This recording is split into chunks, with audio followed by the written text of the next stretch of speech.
So let's talk about the Diaoyu Island truce first. You know, it's a very sensitive topic between Japan and China. So why did you choose to talk about it at first place?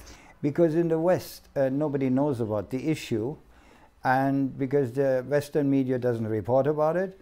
And as you may very well know, since you have studied abroad, that the Western media is biased against China.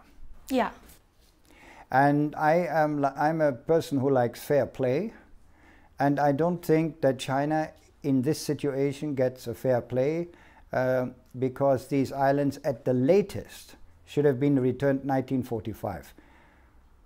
My name is Chris Nebe. I'm the creator of the Mysterious China series. Today, I like to address the issue of the Diaoyu Islands.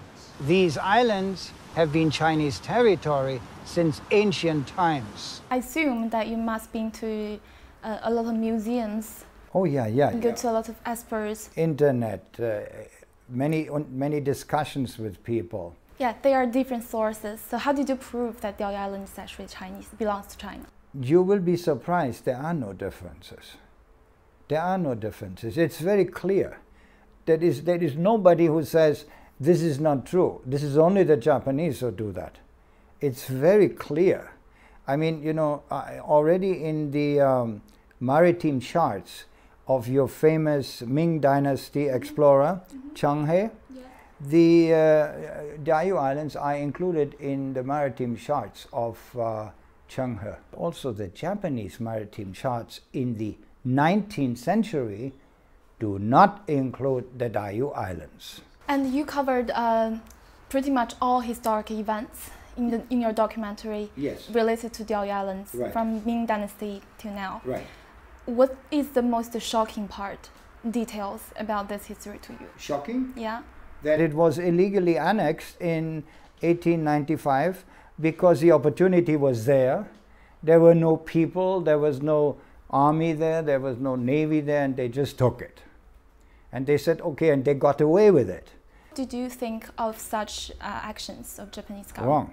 It's wrong. It's plain wrong. As I said before, this is an illegal act of the Imperial Japan, and it should have been returned at the latest at the peace treaty in 1945.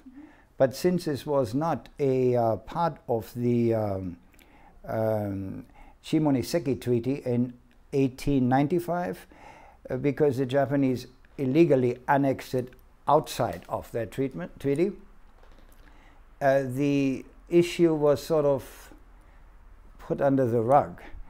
And I understand that China has all the time constantly reminded everybody that these islands have been and are Chinese territory. Yeah.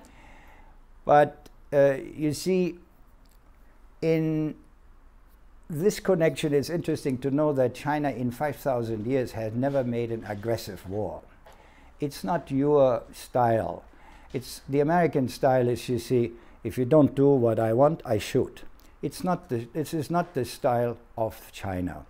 And so I understand the position of China, and I'm sure that sooner or later, America and Japan will realize that they're harming themselves in the long run, because the 21st century is a century of China. Whether the Laowai likes it or not, this is a fact. The ultimate solution is give the islands back to China. Just stop claiming that this is mine, and tell this is now, you acknowledge that this is Chinese territory. And subsequently, of course, the trouble is that when you have the Diaoyu Islands, now the international sea line is extended another 200 kilometers. So what?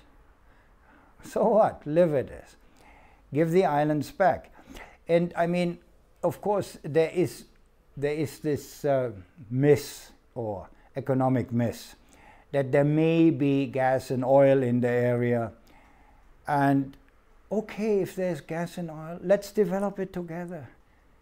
It's supposed to be aired on CCTV, and I'm actually waiting that it is being aired, because that will of course give it the wide exposure the film deserves. But I understand that on the Chinese web, the opinions are very positive and very encouraging, and very surprised that a Laowai is making a film like this. How about in America? I can tell you that the American public doesn't know anything about the Diaoyu Island, really. The knowledge about the Pacific part of World War II in America is mostly confined to Pearl Harbor. I had a press screening in Los Angeles, and we had admittedly not ordinary Americans, but they were intellectuals and sophisticated, well-educated people there. And they said, "Oh my God, I never knew about this. How interesting." And yes, the way you say it, it's obviously something has been done wrong to China, and it needs to be rectified. But the United States government obviously takes sides in Japan and says the Diaoyu Island issue is under Japan-United States security treaty. Right, which is, from my viewpoint, is wrong. And I also think it's wrong that, for example, President Obama is today now in Japan and making a visit in Southeast Asia, and I think it would have been wise to make a courtesy call on President Xi Jinping at the same time while he is in the area. I think that would have been the proper procedure as far as I'm concerned. I had big problems in America to put these films on TV because, you know, they are not sensationalized, they are not, they are not commercial in a way. They are sophisticated intellectual films, educational films, informing the West about China's epic cultural heritage, because it's not only the compass and the gunpowder and the paper and the printing you have given to the West. You have given much, much more. And the West seems to forget this. I suppose the reaction you mentioned that American people have, they're indifferent because it's not commercial. I think it's understandable because it's not their land, it's not their territory. So they're of course, they not pay attention to. Okay, but you see, as I said before, we live in a global village. It's our obligation to learn about our neighbors, because as you can see, the forces of history determine the future. You can see this in the Diaoyu Island case.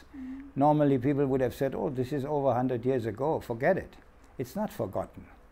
And the Nanjing massacre is not forgotten here. In Germany, we are not whitewashing the crimes of the Nazis. They are being taught every day to the school children, and everybody is aware of what happened in the past. I think, wouldn't it be great if Mr. Abe, instead of going to the Yakusuni shrine, would go to Nanjing and just say, "I'm sorry"? I know that 1.4 billion Chinese would love this. Yeah. I think there are some questioning about your motives. My motives? Yeah, doing this film. Where does all the money come from? My own money.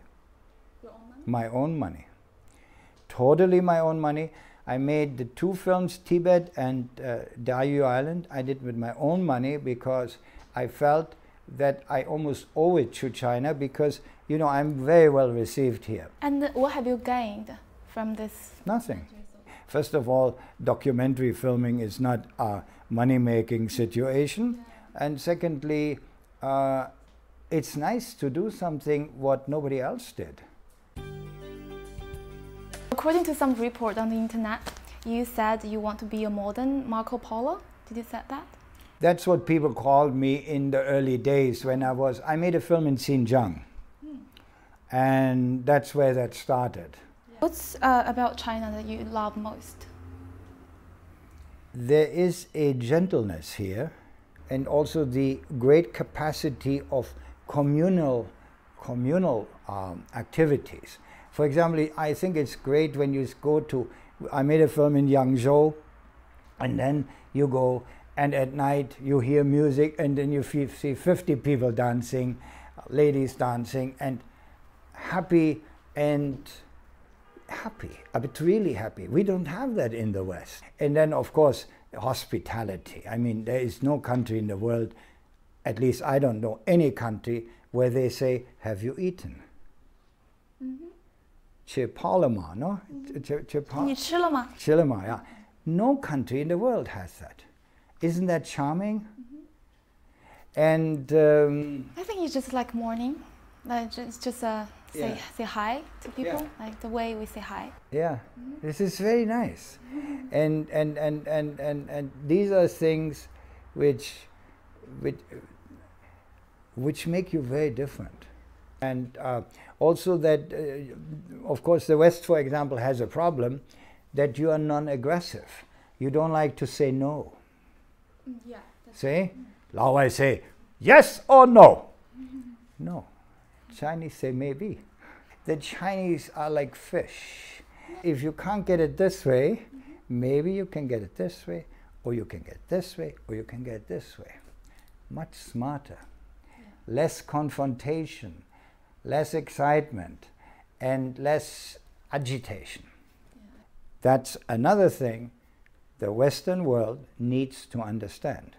Because they very often, you know, in America, they have the tendency to say, yeah, China, maybe they're going to attack us. I said, China is not going to attack nobody.